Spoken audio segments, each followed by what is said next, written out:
પહોંચી ગયા હળવદ કપડાની દુકાનમાં આવી ગઈ નીંદર।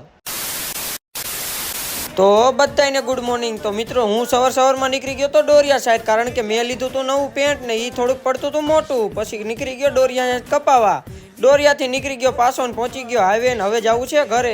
પહોંચી ગયો મિત્રો ઘરે ને અહીંયાથી કર્યો ઘડીક આરામ। તો આરામ બહુ મોંઘો પડ્યો મિત્રો, કારણ કે વાગી ગયા 3 ને પછી તો હું ઉઠ્યો। ઉઠીને મોઢું ધોઈને આવતો રહ્યો હાઈવે બાજુ, કારણ કે આવતું હતું આપણું પાર્સલ। કોણ હો? હવે જાય છે YouTube માં। આ YouTube માં બ્લોગ જાશે ભાઈ। પાછું મિત્રો ગુડ મોર્નિંગ થઈ ગયું છે, કારણ કે બીજો દિવસ ઉગી ગયો। કાલનો દિવસ કેમ નીકળી ગયો કઈ ખબર જ ના પડી। પછી તો નહીં ધોઈને હું નીકળી ગયો સુરનગર તરફ, કારણ કે મારે જવાનું હતું હળવદ, ત્યાં હતો માતાજીનો માંડવો।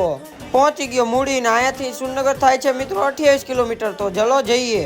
આવતો રહ્યો સુરનગર ને ઊભો રહી ગયો દુકાન તરફ। પહોંચી ગયા સુરનગર ને ઘડીક વેટ કરીને આવતો રહ્યો ઓમદેવ ગાડી લઈને। પછી તો હવરે નીકળી ગયા આપણે હળવદ તરફ। રસ્તાને એન્જોય કરતા કરતા પગી ગયા ધાંગધ્રાના ગેટે। પહોંચી ગયા ઘરે ને અહીંયા તો કોઈ હતું નહીં ને વાઈસ હતા બાયણા। પછી તો ઘડી કોકને ગોઈતા, પછી કોઈ જડ્યું નહીં તો મૂકી દીધા ઠેલા બહાર। પછી તો આવતા રહ્યા મંડપે। આ તો ભાઈ તડકાના તપે હતો, ડાયર તો કાઢવી પડે કારણ કે ઘરનો પ્રસંગ છે।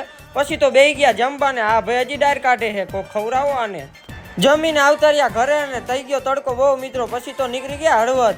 પોગી ગયા હળવદ ને હવે જવું છે કપડાં લેવા। પહોંચી ગયા દુકાનમાં અને લેવા માંડ્યા કપડાં।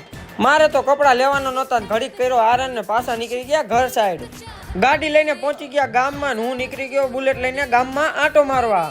હવે અમારે પાડવા હતા ફોટા એટલે બુલેટ લગાડ્યું ગાડી પાસે। પાલ લીધા ફોટા લીધું જમી પછી આવતા રહ્યા બગીચા બેઠા 2 વાગી ગયા। પછી હવે મિની વ્લોગ આયન કરી, મિની વ્લોગ પસંદ આવે લાઈક કરજો।